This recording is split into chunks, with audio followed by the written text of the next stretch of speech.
Thank you, Chris. He's a tough act to follow, not quite as good looking or glib as he is, but who here is having a good time? Come on, louder. Can we do it? All right, let's hear for Outback. That's great. So you guys are wondering, like, what's a doctor sitting up here doing talking about parenting? And I'll tell you that in a moment. But first, I want to just open up with a word of prayer. Father God, thank you so much for these amazing group of parents who gave up a weekend to come here with the one they love. And just pray, Lord, that you speak to them. You know how you just sometimes grab me, and I think the speaker's talking to me. I pray that you talk to these parents and let everyone get something out of this talk. I appreciate that in your name. Amen. Amen. All right, guys.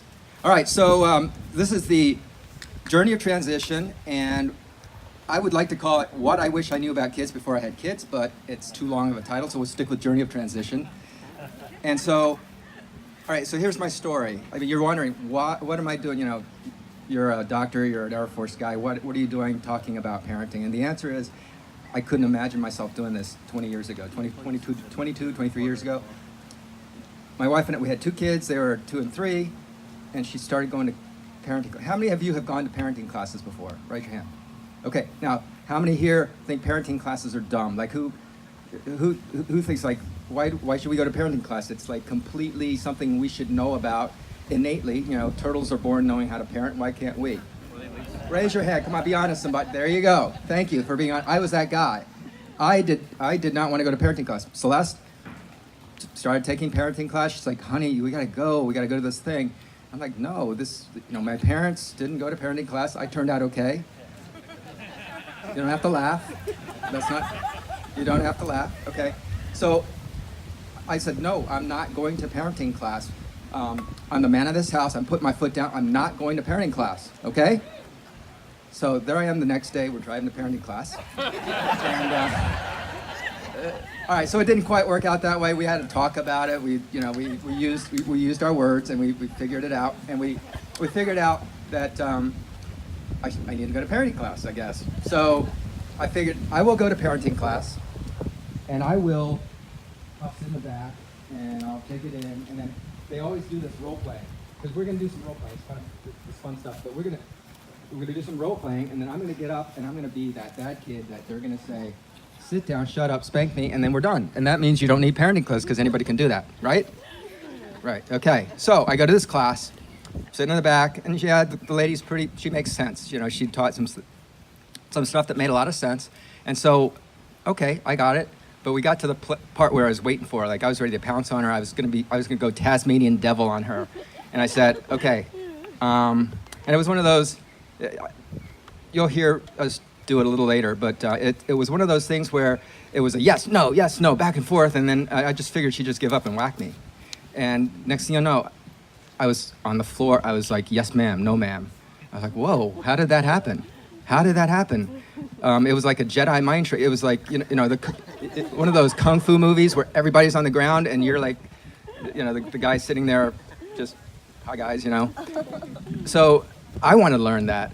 And what was the point? That she had a parenting plan in place. She knew how to handle the kids. She knew how to balance love and discipline all at the same time. She made sense. She made me feel heard. She made me feel understood, and it took all my umph out. I couldn't argue. It was like, okay, yeah, sure, I'll do whatever you say. So that was amazing. And the whole point of this is I thought parenting classes were dumb. I didn't want to go, and I started going. We went to parenting class. Next thing you know, we're taking parenting teaching classes. So we became certified parenting instructors.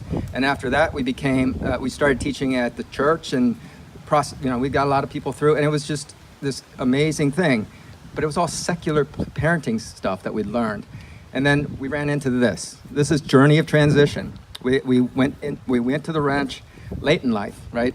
Our kids were in high school by that time. Didn't have as much time to work with this. But the point is, Journey of Transition brought a whole new dimension to this. What was that dimension? Anybody know? God. Perfect. And that's the thing that ties it all together. Prayer, God, the whole 9 yards. Okay, so that's my story. I'll stick by it. So the question is, why do we need the journey of transition? And the thing is that we live in this world, this river of culture is just taking us downstream, and it's the river of technology, river of culture, taking us downstream to a place where we don't want to go. Like, when you went to dinner with your parents, everybody had talk and interaction and stuff like that. Nowadays, you go to a restaurant and everybody's on their iPhone, and you're not interacting. And just, there's a saying: what one generation can't stand and abhors, the next generation tolerates, and the next generation after that normalizes, and the next generation after that defends. So we don't want to be that generation, right? Look at King David, amazing man of God. Solomon, amazing man of God. And then it went downhill. You had Jezebel and Ahab way down the line. So if they only had Journey of Transition back then, who knows, right? Okay, so some scary statistics. What's the number one fear of teens? Never discovering their life purpose. Let me grab that. All right. Number one fear of parents? Not passing their values on to their kids. So that is something that Journey of Transition does take care of. What is the role of a parent? Anybody know? What's the role of a parent? Shout it out. Disciplinarian? Anybody? Guide? Okay, good. So I didn't hear zookeeper. I didn't hear prison guard. So that's good. We're good. The Hebrew definition of a parent is teacher, right? Because if somebody said provider out there, I think. If you're a provider, what does that make your kid? A consumer, right? Somebody that just sucks it up and eats and then just consumes. But if you're a teacher, what does that make them? A student, exactly. And that's what we want to do. And what do you teach them? Everything and anything, all at the same time? No. That's what this is all about. This is about the journey of transition. The whole point of this is that you teach them what's appropriate at the different times. So I just want to introduce you to this idea of the transition, right? You can't be the same thing. If you can't treat a 2-year-old the same way as you do your 18-year-old. Make sense? Right? Okay, so there are the 4 C's. Not C's as in water C's, but C's as in caretaker, cop, coach, and consultant. So there are the 4 C's: caretaker, cop, coach, consultant. And basically what that means is that we have to transition in our handling of the kids. And so we teach them different things at different times, which makes sense, right? Okay, so in the very, very beginning, you start off as a caretaker. You have a little bambino, right? They're like baby pets. They die without you. So you have to be their sole caretaker. What's your job? Anybody? You can read. Protect. Caretaker, you protect. In Proverbs 22:6, train up a child in the way he should go, and when he is old, he will not depart from it, right? So you are their caretaker. And at some point, when they hit maybe age 5 or so, you become the cop. That's because kids eventually sprout legs, run around, and you have to get all over them, and you become the cop. You're hurting them. You are starting to give them boundaries, and you have to tell them, no, don't get into that. Yes, do that. Do this. Do that. Do this. Do that. And you become a cop. And the one problem is that we get stuck in that cop role. Sometimes we take cop all the way through the rest of their lives. My mom's still a cop. So it's one of those things. Right. So it's their job to test your limits. It's your job to help them find their boundaries. So the one of the key things about being a cop is your roles are to teach, train, discipline, and pray. You have to pray for your kids. One of the key thoughts is that there's a famous guy, Josh McDowell. He came up with a line, and it's rules without relationship breeds rebellion. All right, so you guys know that. Rules without relationship breeds rebellion. So I added something to this. Rules with relationship breeds what? Peace, agreement. Okay? So if you're going to make rules, make sure you have relationship. And so that's what's going to make your life as a cop so much easier. Make rules with relationship, okay? So and all of us pretty much know how to be a cop. I mean, that's not that hard. It's setting up rules, boundaries, yes, no, that kind of thing. What's hard is that when you need to transition, because what happens if you don't transition? Let's say you stay cop from age 5 to the time they launch until they're 35. What happens? What happens when they leave the house? Anybody? All right, two things can happen. Either they'll get out in the real world and they'll have no idea what to do, right? They'll be totally lost without you. You have to make every decision for them. All right, that's one. Or option 2, they'll go hog wild and go crazy and do exactly the opposite of whatever you taught them. So that's why we talk about the journey of transition. You transition from cop to coach to something else, to consultant. As a coach, what's the difference between a cop and a coach? Anybody? What does a coach do? A coach comes alongside of somebody, right? They're there to train you to be the best that you can be. They take a special interest in you. They teach, they model, they encourage, and they pray over you. So as a cop, cops make decisions for you. I'm your cop, I'm gonna make the decision for you, right? Coaches, what do? They train you to make the decision for yourself. Because ultimately, what do we want? We want kids who can make good decisions, godly decisions, when you're not sitting there over on top of them. Isn't that what we want? Yeah. All right, we hear amen? Amen. All right, cool. All right, so while we're talking about the coach thing, do we all have this? No, we don't have this handout, do we? Okay. It's in their packet. They'll get tomorrow. Okay. It will be in the packet you're getting tomorrow. That's at least what the voice over there said. All right. So, when you are a coach, it's time to make some agreements. Okay. And what's really cool is that you have freedoms and you have responsibilities. And what we recommend is to sit down with your child, have a family meeting, and say, hey, we're gonna make some agreements, and you're gonna say, there are freedoms that you want to have, like going out with your friends, going to the movie, with what kind of clothes they wear as enforcer. So I could say, so what, Chris, what kind of movie are you going to go see? Awesome action movie, Dad. Superheroes. Okay, so cheerleading vampires from outer space? Okay, what does Plugged In Line say about that? Right? Well, no, I could say, no way, what are you crazy? You're going to go see that movie? And say, yeah, all my friends are seeing it. Yeah, all my friends are seeing it. So we could sit here and have an argument for a minute, 10 minutes, an hour, who knows, right? But the nice thing is, hey, Chris, remember we wrote down an agreement, right? So what are the criteria for you to go see that movie? Do you have money? Check. Okay, so this is what I can do now.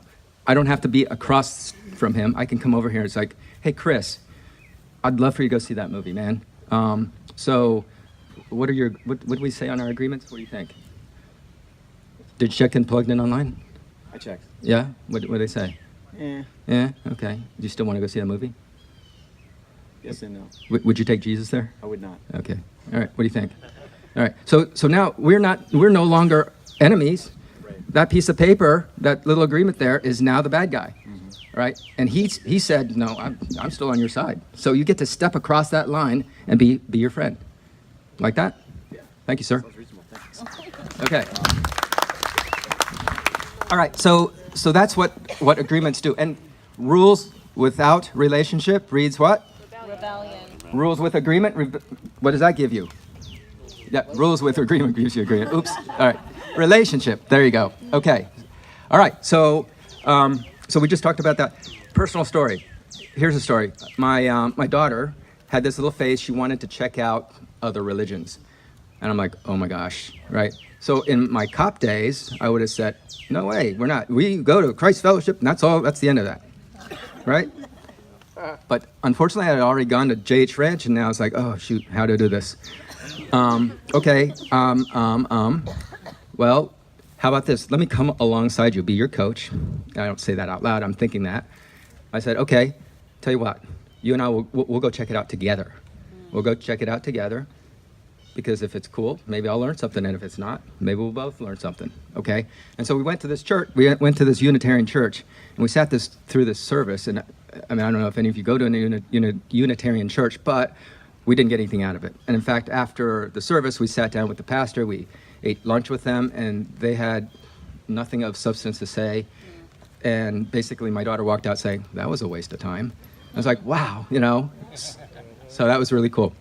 All right, so after the coaching years, they're ready to launch. They are ready to go to college. They're ready to do something big.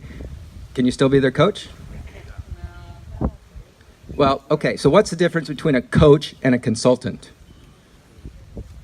Anybody know? Yeah, consultants get paid. Nice. That's right.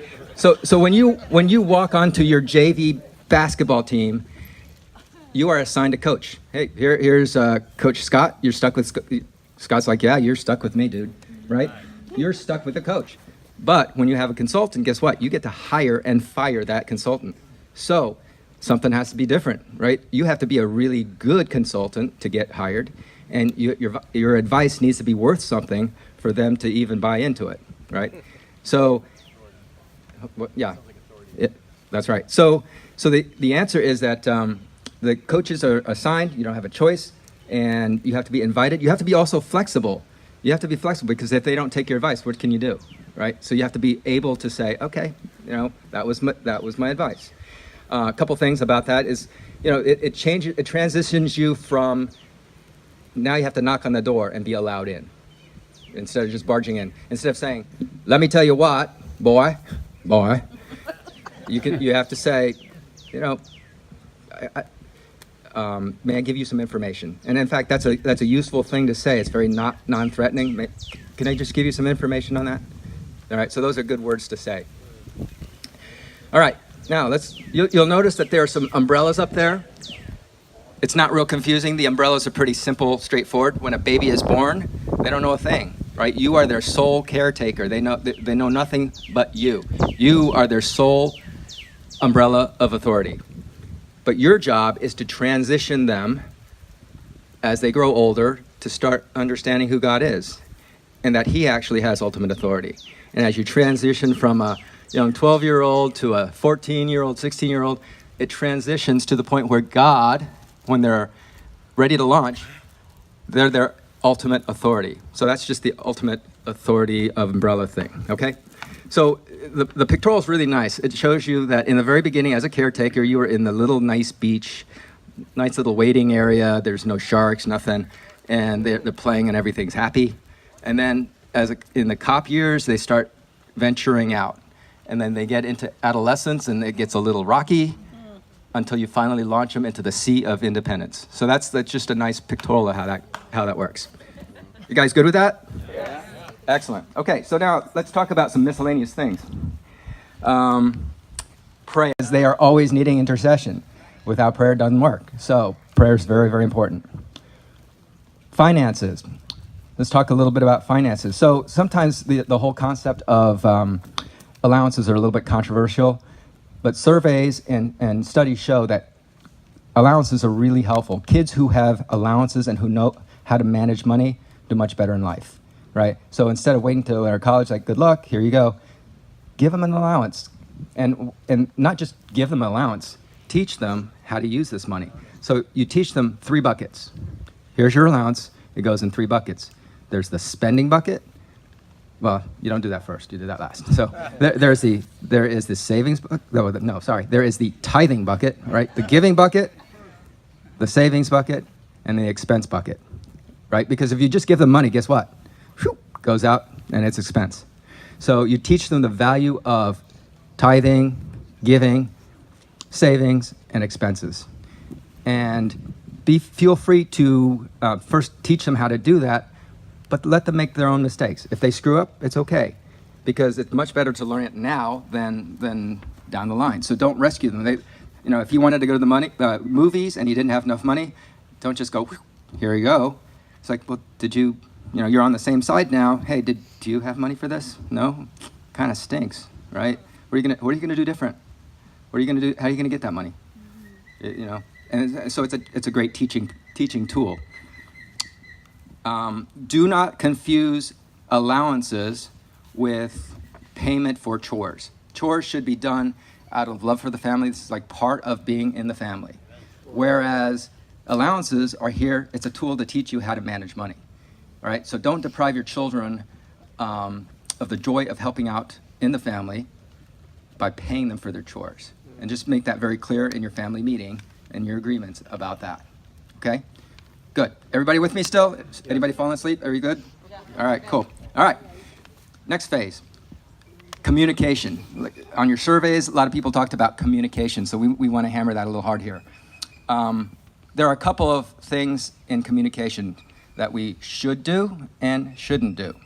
What are things we shouldn't do? Anybody? What shouldn't you do in communications with your kid? Yell. Okay, yelling. What's another? Call them names. Shaming. Sarcasm. A lot of different things like that. So there are a lot of things. Yelling doesn't help people understand. Like, as a doctor, we know about fight or flight syndrome, which means you got a lot of adrenaline going through your head. That's not a good teaching time. So you want them calm. So yes, yelling doesn't help. So a couple highlights on this. One of the problems with parenting is that we talk way too much, right? How many have you seen Charlie Brown movies? Like, what do the parents sound like? Wah, wah, wah, wah, wah. Right. Kids have a limited attention span. They'll get about 30 words down before you start sounding like wah, wah, wah, wah, wah, wah. Yada, yada, yada, right? So you want to get your message in quick and sweet. So don't overtalk. Don't nag. Nagging, a great saying. Nagging makes it your problem. Silence makes it theirs. Like that, right? So if a kid forgets his lunch, hey Johnny, did you pack your lunch? Did you bring your lunch money? Did you get your milk money? Did you what'd you do with your lunch? Where is it? Did you put it? How does that help him, right? How does it help him develop the responsibility to take his own lunch? It doesn't. So it'll be like, hey Johnny, make sure you get your lunch. It's your responsibility. Turn around, do your own thing. Silence makes it their responsibility. If they don't get their lunch, they don't eat that day. Oh well. I mean, they're not going to die. We live in America. They're not going to die. Okay. So that's one thing. So there are lots of things not to do.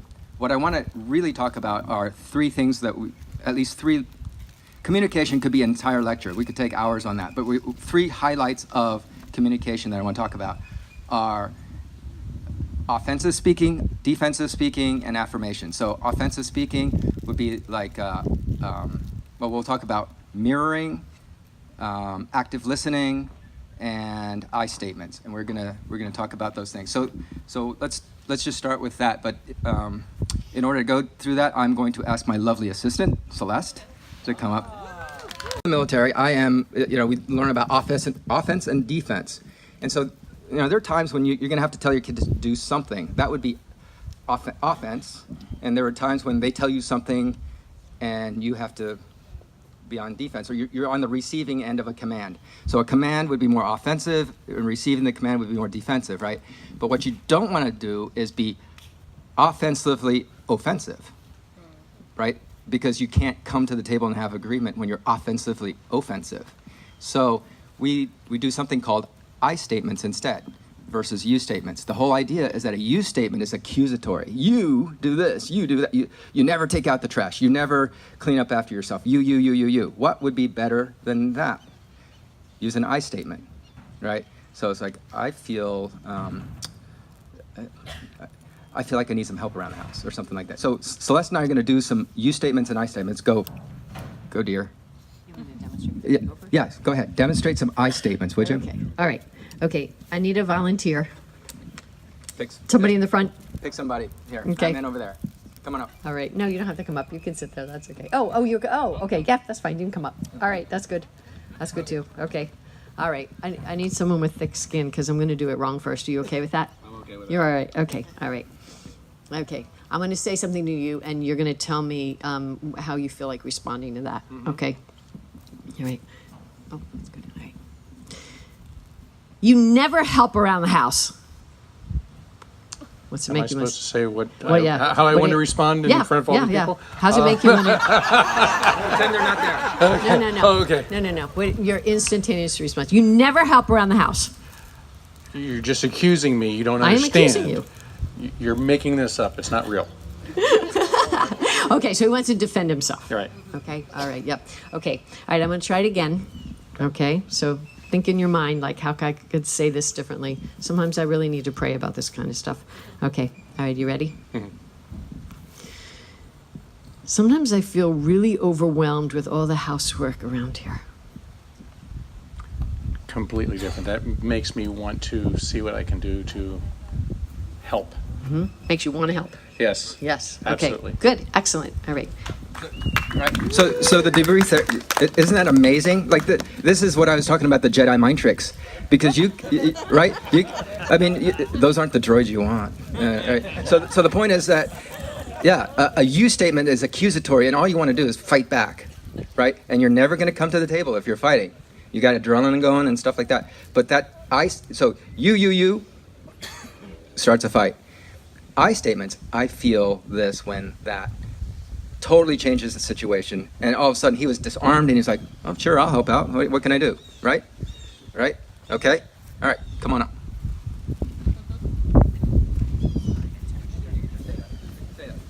Okay.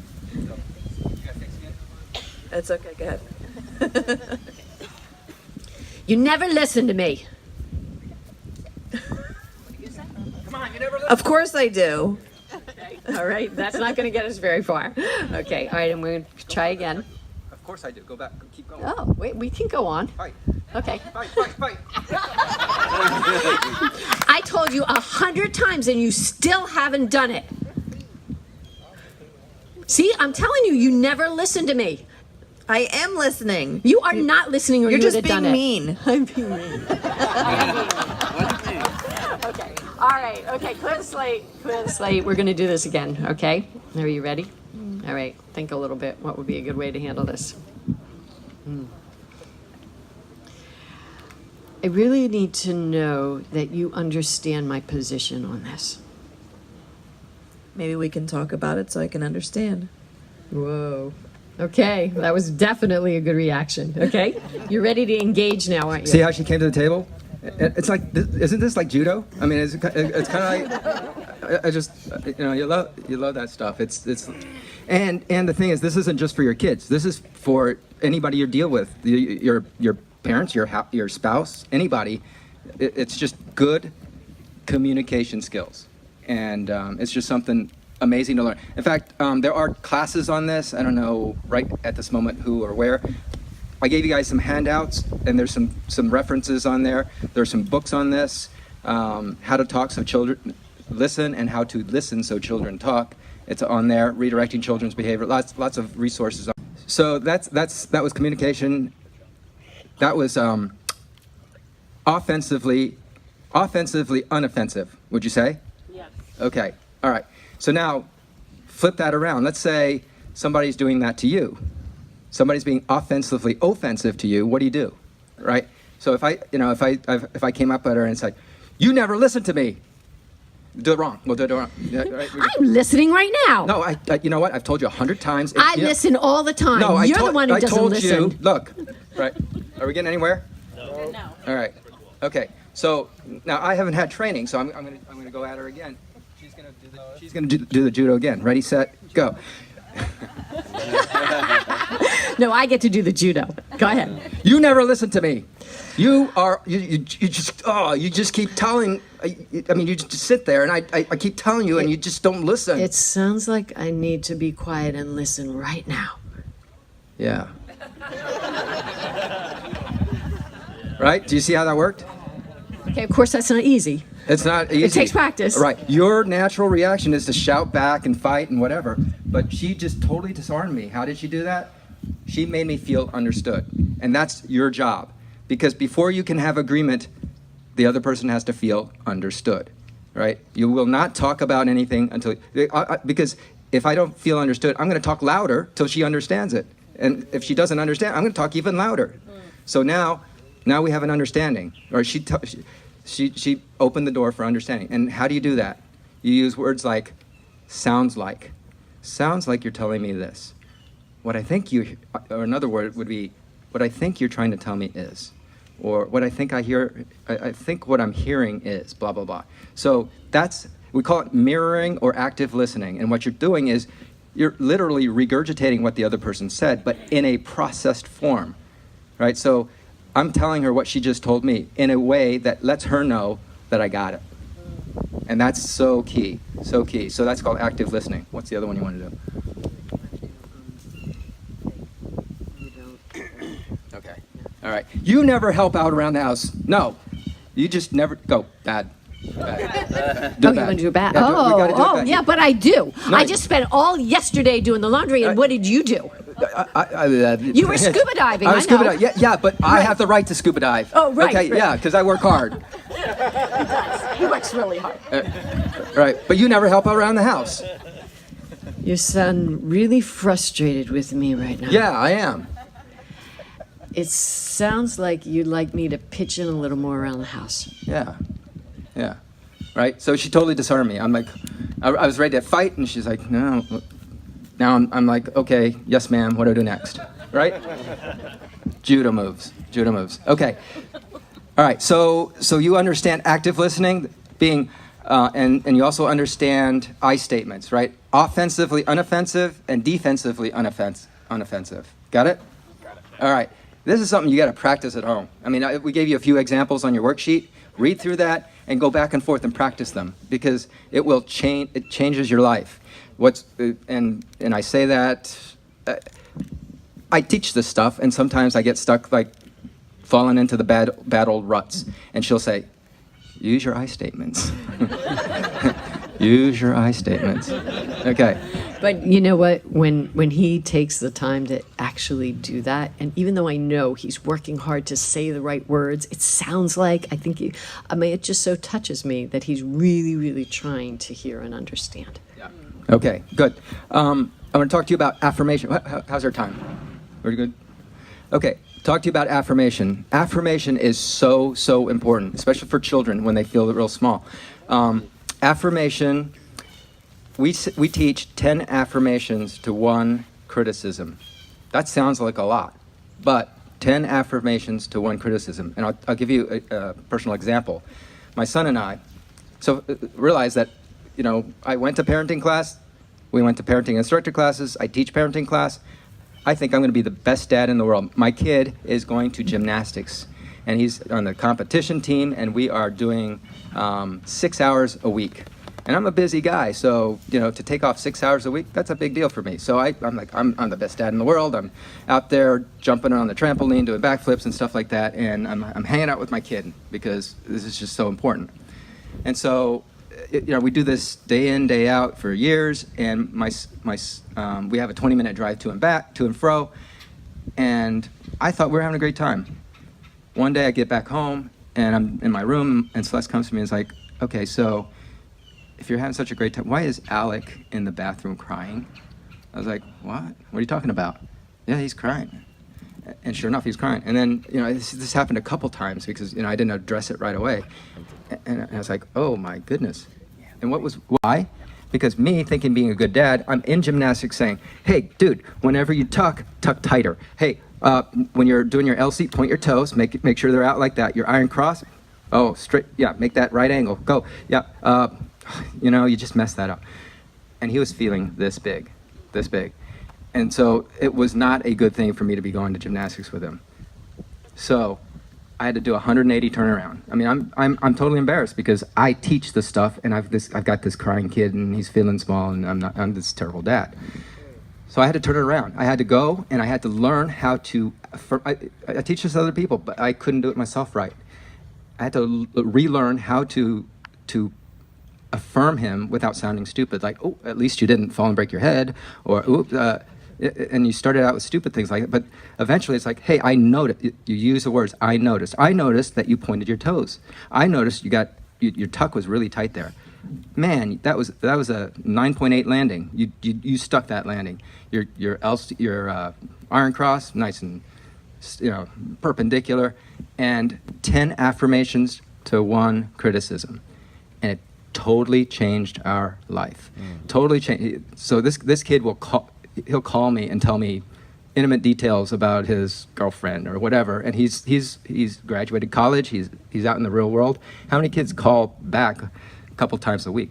So it just totally rocked our world, changed everything. So affirmations, 10 affirmations to 1 criticism. And that's not just for your kid, it's for your spouse, your workers around you, your coworkers, etc. So affirmation. So we learned about I statements, active listening, and affirmation. And those are really, really key. I could go on, there's tons more, but we got to move.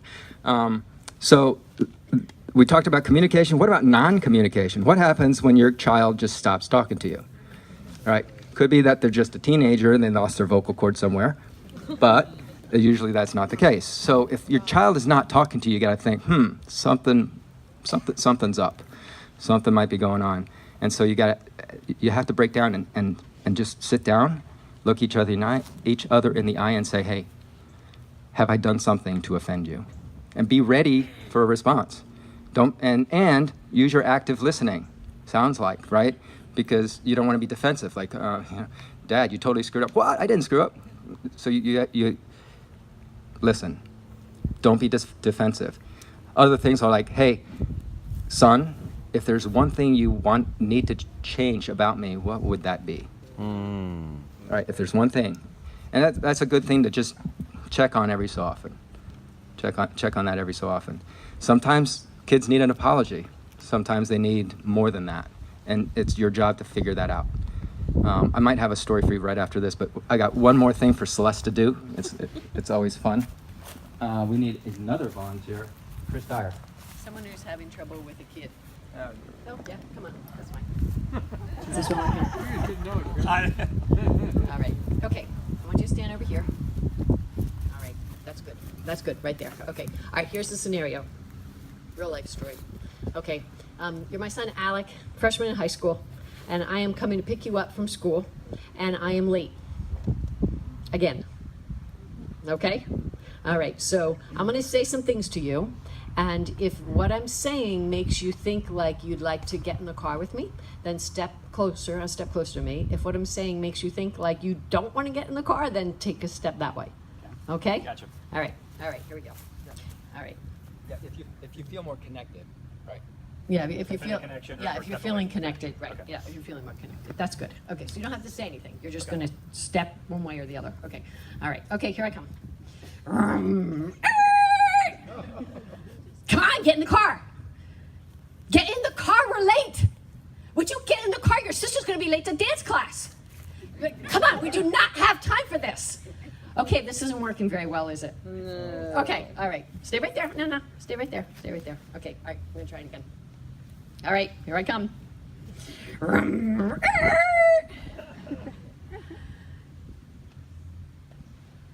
I'm late. Again.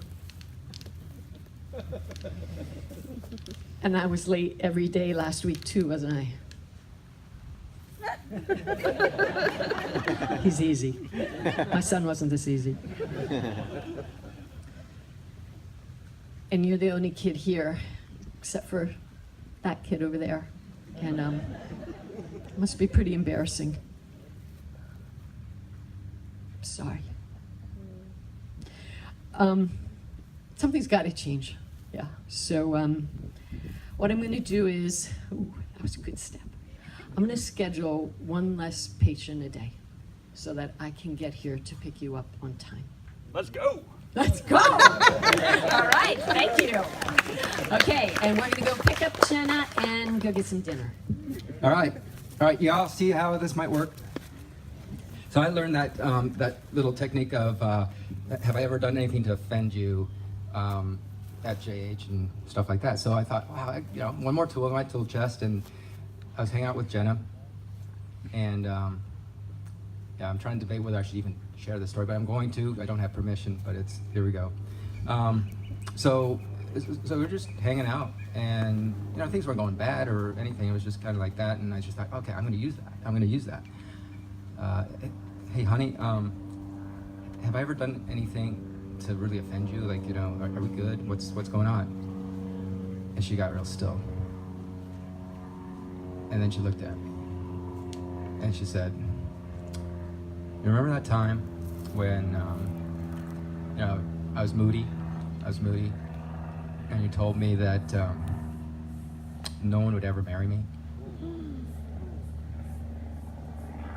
I hold that against you." I'm like, oh my gosh. And I don't want to be cavalier about this or anything like that, but sometimes we think we're joking around.